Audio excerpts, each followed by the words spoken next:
So ito na, nilagyan ko na ng GPS sa taas para ma-compare ko yung speedometer.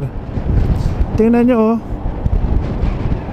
parehas sila halos ng speed ng GPS. Tama hinala ko, masyadong mabagal tong speedometer ko. Kasi di ba usually mas mabagal ang GPS kesa sa actual gauge. Pero in my case, parehas 56, 56, 53, 55, 54. Okay.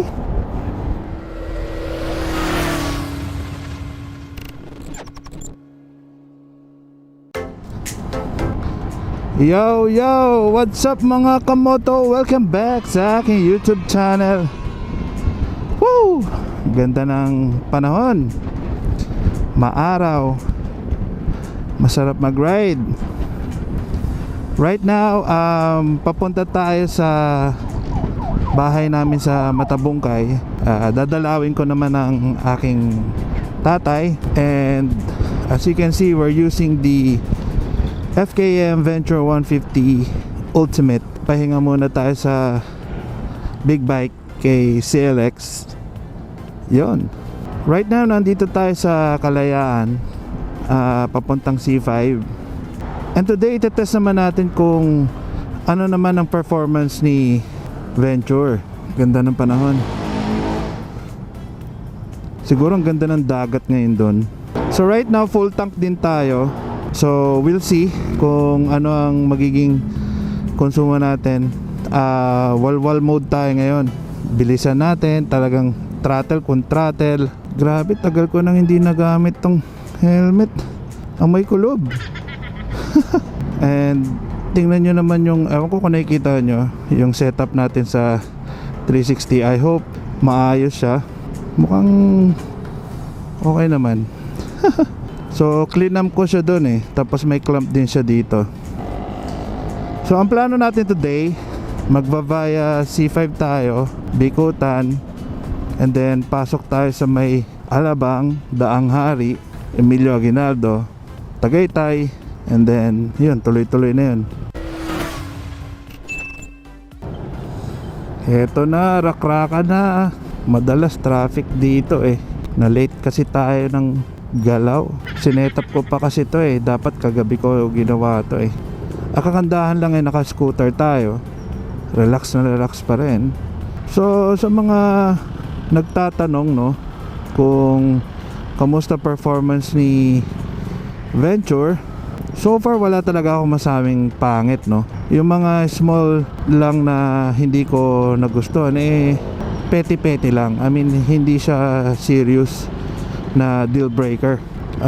May mga I wish lang na sana nandito, pero wala namang perfectong motor, hindi naman pwede lahat nasa kanya, di ba?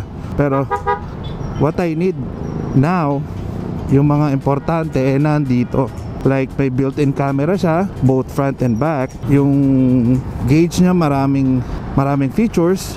Pwede rin ka dito mag-mirroring ng phone mo. Actually pwede ko ngang ito eh, instead na using pa this phone eh, pwede ko na i-project dyan. Pero gusto ko kasi nakikita yung malaking speedometer right now. Pero I can do that if I want to. Okay yung okay yung setup ko sa 360 hindi magalaw Pwede. Ito magalaw lang talaga to kasi yung quad lock mismo may vibration dampener. So talagang hindi siya lumalaban sa vibration, sumasabay siya. Actually nalimutan ko tong sabihin, yung about sa upuan. Sobrang lambot ng upuan na to. Kahit na yung ride namin sa Nasugbu, sobrang comfy siya. Tapos yung texture, napakaganda. Hindi siya madulas, non-slip. Tapos yung tahe, doble. Kaya alam mong durable, tatagal. Wag lang talaga makamot ng pusa. Kaya lagi ko nilalagyan ng cover, seat cover. Kahit na may takip yung buong motor ko, nilalagyan ko pa rin kasi baka makapasok yung pusa, kalmutin, iyak. Ano pa? Yung shocks nito talaga maganda yung play for me. Medyo matalbog lang. So hinihintay ko lang yung C-tool na in-order ko sa Shopee para ma-adjust ko yung shocks. Daming riders Good morning sa inyo, sa mga nagtatrabaho dyan. Early grind, let's go. Tsaka alam nyo mga kamoto, sobrang chill lang nitong motor. I mean, wala masyadong vibrations. Kahit umahataw ka na, ayan walang manginig. Siguro nasanay lang ako doon sa big bike ko, no? Na ramdam ko talaga minsan nagmamanhid tong kamay ko sa lakas ng vibration, lalo na pag long rides. Pero ito wala, talagang tahimik. Tsaka parang minsan nga napapahataw ka ng husto kasi parang walang nangyayari sa makina. Kala mo ang bagal-bagal mo pa lang, pero hindi kaya napapapiga ka lalo. 6,000 yan, 6,000 RPM. I'm telling you, talagang walang nangyayari sa vibration sa handlebar. As in, kaya ang sarap Tapos mamaya test din natin to, GPS versus yung actual. Kasi like I said sa previous vlog ko, parang delayed yung speedometer ko ng 8 to 10 kph as to compare to other gauge, May nakasabay ako ng NMAX, iba may minus ako. So tingnan natin yung GPS kung parehas sila. I just wanna know, actually gusto ko lang talaga malaman kung delayed ba talaga, and then that's it. Edi delayed, at least, di ba? Kapantay niya yung GPS reading. Tapos napatanong din ako kung may on-off ba itong hybrid assist. So nagtanong din ako sa group chat, and sabi nila may switch daw And ito pala hindi mo pwedeng tanggalin yung TCS o non-TCS while moving. Hindi mo rin pwedeng galawin itong mga switches while moving para hindi magbago yung gauge panel mo while you're moving. And at the same time, safety feature din yon, kasi ayaw rin nila na unattentive ka sa driving mo. You really have to stop muna bago mo makontrol, which is, for me, it's good, Okay, so sabi nila up down to, parang kontra lang So teka, ang init. So dalawang beses up down. Doon, nakita nyo, nag-green. Ayan tatlong beses nag-blink yung green. And then tsaka ko daw patayin yung TCS para mas ramdam ko daw yung difference. So let's see. Uy, really? Really? Woo! Meron nga. Woo! Alright. Ay, grabe. Ganun pala yan. Woo! Ang sarap nun. Ramdam ko yung assist ng ng hybrid. Muntik tayo pumasok doon nasanay Iyak tayo dyan. May U-turn slot naman doon Isa pa to. Dito tayo sa dulo. So ganun pala yun. May on-off. So nagpa-assist tayo sa sa hybrid assist. Ayan Wow. Iba yung hatak, man. What? So ganun pala yun. So kung gusto mong i-on yung yung hybrid assist, ito yung start system, dalawang beses mo up down, then may lalabas doon na green na parang lightning. Yun. Yes Pero paano yun? I mean, kailan siya mawawala pagka pinatay mo? Ganun ba yun? Akala ko kasi all the time may assist to But anyway, marami pa akong tanong. Kaya nga nakikipagkilala pa lang tayo dito sa motor eh. So, kakaliwa na tayo dito. Nep, may andun pa rin. Wow! Ang saya. Actually, ito na yung medyo masikip dito eh. Ayan may konting damba eh. Ewan ko lang kung nakikita sa camera, dumadamba na ako eh. Before wala yan eh. Siguro pag pinatay mo yung makina, magre-reset siya ulit to non-hybrid or everyday. Gaganin mo yun, up down, 'di ba? I don't know. Alright, I'm enjoying this bike so much talaga. Tsaka alam mo ang gusto ko dito sa gauge panel, no? Ang laki, 'di ba? Tapos nandiyan ang lahat ng info sa gusto mong makita. Ito kinostomize ko tong sa gilid. Kasi may dyan, pwede ka maglagay dyan ng 3 favorite mong gusto mong makitang information. So, bakit tumatalbog ako? Flat ba ako? Tumatalbog ako? Teka, tingnan nga natin kung flat tayo. Ang maganda dito, meron din tayong tire pressure monitor.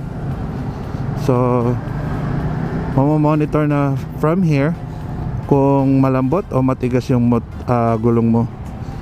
Pero hindi ko siya makikita not until mag full stop ako, kasi para ma-access ko itong mga switches. Tumatalbog ako eh. Teka lang. Ito, tingnan natin. Okay naman. Hindi ako flat. Okay. Ano yun? Ba't ang talbog kanina? Alright. Ayan, katulad nyan, hindi ko siya mababalik doon sa main page kasi I'm still moving. So I need to stop para ma-access ko yung switch. So yun ang gagawin natin. Hanap tayo ito. Dito tayo, tabi tayo. Ayan. And then balik natin sa main page. Okay, let's go. Tsaka alam nyo guys, sobrang okay yung acceleration nito. I mean, akala mo walang nangyayari, pero mag-stay ka lang, maging patient ka lang, wag mong ganunin agad yung throttle. So stay ka lang dyan for a while, and then alam mong pag kumakagat na ng kumakagat, ramdam mo yung acceleration niya pataas, pabilis. Akala mo walang nangyayari, pero meron.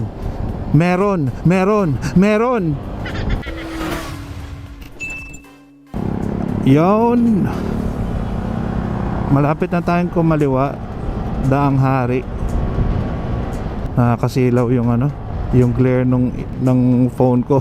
Speaking of silaw, I don't know kung nakikita nyo, kahit natirik yung araw, malinaw na malinaw yung gauge panel. Very clear, lahat ng infos pa rin. I think next stoplight is kaliwa na tayo. Yan. Pakaliwa is Daang Hari. Yan. From here, medyo maluwag na to. I mean, hindi ko pa nakita to nag-traffic dito. Wag naman sana today. Alam nyo guys, out from casa, pwede na wala na muna kayo talagang i-upgrade dito o baguhin. Talagang goods na siya sa lahat ng aspects. Yung ginawa ko lang talaga dito is nagdagdag na agad ako ng auxiliary kasi nga may long ride and gusto ko lang handa ako. Pero kung tutuusin, kung city lang gagawin nyo dito muna, more than enough na yung headlight. Yun, tapos sa busina, actually malakas naman, rinig naman talaga yung busina. Sayang hindi ko lang na-record yung actual, yung stock. Pero hindi rin siya yung beep beep, yung maliit lang na ganun, no. May maririnig ka din, kaya lang mas gusto ko na lang palitan agad kasi nga maglo-long ride, mabilis yung convoy. Ayan, para marinig ako. Ayan, katulad yan. Yung shocks, wala akong gagawin dyan. Okay na okay ako sa shocks, i-adjust ko lang. Tapos yung pipe, panalo din yung pipe. I mean, tahimik, Gusto ko ngayon ng tahimik eh. Yung seat, malambot. Yung side mirrors, this one, ang laki. Kitang kita. Pero hindi naman ganun kalaki, no, para mahirapan ka sumingit-singit, no. Okay pa rin siya. Kaya out from the box, ika nga, pwedeng pwede na to. Kumbaga, makaka-rest ka muna for a while kung naubos yung budget nyo kasi kinas nyo. Pwede talaga kayo mag-rest muna. Pero it's up to you. Kung gusto nyo ring i-upgrade agad, why not? I'm just saying, ready na to out from the box. Yung makina niya, hindi bulahaw. Pero enough lang din marinig mo yung tambutso niya. Oh, makapit eh, oh. Nahihiga ako ng konti eh. Makapit naman.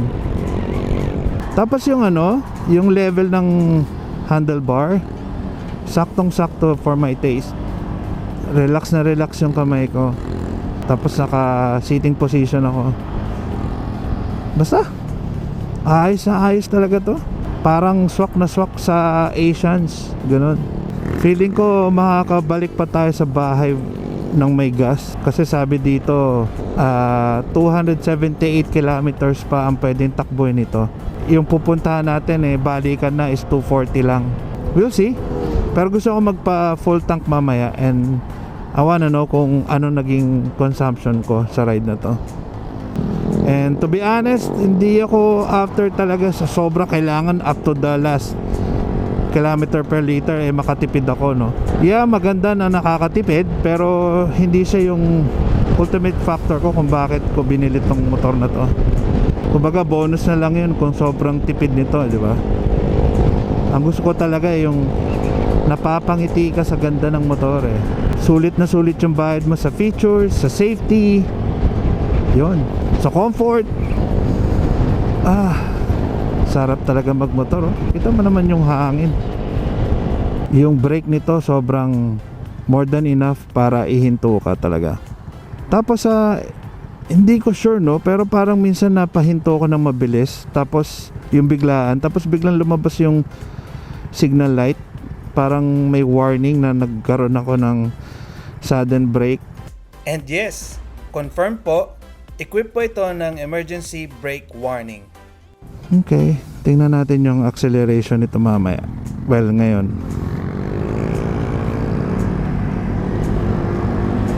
Yan, sa bandang gitna siya pumipick up eh. Woo! Sarap! Alright. So ito na, nilagyan ko na ng GPS sa taas para ma-compare ko yung speedometer. Tingnan nyo, oh. Pareha sila halos ng speed ng GPS. Tama hinala ko. Masyadong mabagal tong speedometer ko. Kasi 'di ba usually mas mabagal ang GPS kaysa sa actual gauge. Pero in my case, parehas. 56, 56, 53, 55, 54. I mean, halos virtually pareha sila. Plus or minus pa yan kasi. Okay, so in my mind now, alam ko itong gauge ko na to is kasimpantay ng GPS. I'm cool with that. Pero at least, 'di ba? Tama hinala ko na mabagal tong gauge ko as to compare sa usual gauge ng NMAX, Xerox, Honda. Di na ako mag-iisip-isip pa. Okay, cool. At narating na nga natin ang Tagaytay Monument. Hindi gaano kalamigan ngayon. Medyo mainit pero okay lang. Sumaglit muna tayo sa 7-Eleven at sobrang uhaw na ako. Konting pahinga muna at umalis na rin tayo. Binaybay natin ang kahabaan ng Tagaytay Nasugbu Road hanggang makarating na rin tayo sa arko ng Nasugbu. Sobrang sarap ng ride. Kalmadong kalmado ang ating motor. Super smooth ika nga. Walang problema sa akyatan. Di ka mabibitin. Naandyan ang power if kakailanganin mo. Nagkaroon na ako before ng NMAX at Aerox at kung ano-ano pang scooter at masasabi kong kakaiba din ng ganda na i-offer ni FKM Venture 150 Ultimate. Di mo akalaing na China made ito. Kayang-kaya nito makipagsabayan sa other 150cc brands. Baka nga mahigitan pa if I'll be honest. Dito natin pwedeng i-test yung lakas niya sa akyatan. Tsaka tingnan natin kung okay sa i-banking. Packet na tayo ng bundok eh. Grabe ang lakas ng hangin, promise. Tingnan natin yung gulong. Alright. Mabuhangin. Pero wala, hindi ako nadulas. Natakot lang ako kasi mabuhangin. May mga parang maliliit na bato. Pero ang sarap. Unahan natin to.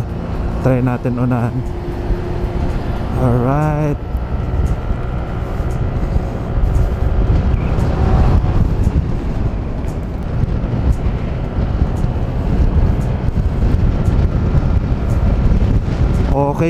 Okay na okay yung gulong. So kaya nitong umakyat ng takbong 90. Ito, asfalto.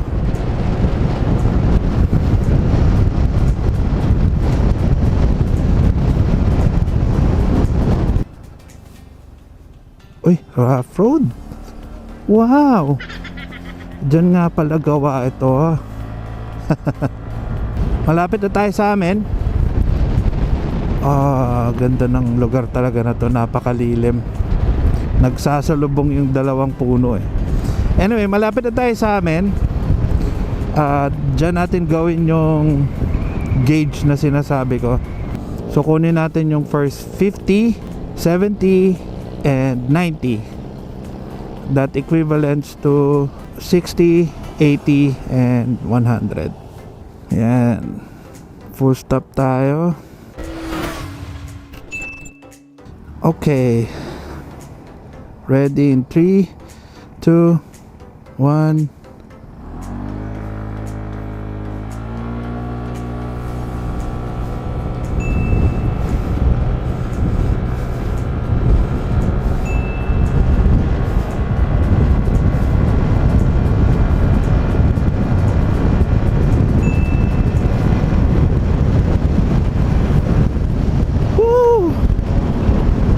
For the sake of learning, yun na yun. Few blocks away, nandun na tayo sa aming bahay. And then doon ko na rin tatapusin ang ating vlog. Kung meron kayong tanong o suggestions, just comment below. Ayan, dito na tayo. Kanan na tayo dyan. Matabungkay. Alright. Again, kung meron kayong tanong o suggestions, just comment below. Maraming salamat sa panonood. Hintayin nyo pa yung iba ko pang gagawing reviews, updates about this FECON or FKM Venture 150 Ultimate. So yun, nandito na tayo. Maraming salamat again. Ride safe. Bye for now. Finally. Wow. So sabi dito, meron tayong 40 kilometers left, no? Pero nagbi-blink na, as you can see, yung ating fuel gauge. Our total trip is 258. Grabe. Astig, 1 full tank. 258, tapos may around 40 pa. Pero I'm sure malakas tong konsumo ko. For sure. Wal ba namang ginawa ko eh. Bossing, 91 full tank. Yes sir.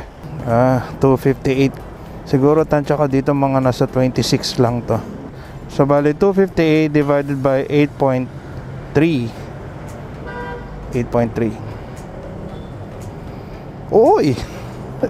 Nag 31 pa, panis. Oh, di ba? Ayos, 31. So it means na pagka sinabi niya, no, na meron kang 40 kilometers left sa gas mo, meron ka pang 1 litro kasi 8.2 yan eh 9.3 liters to. Tatandaan ko na ngayon, pag may 40 dito sinabi, may 1 litro pa yan. Alright.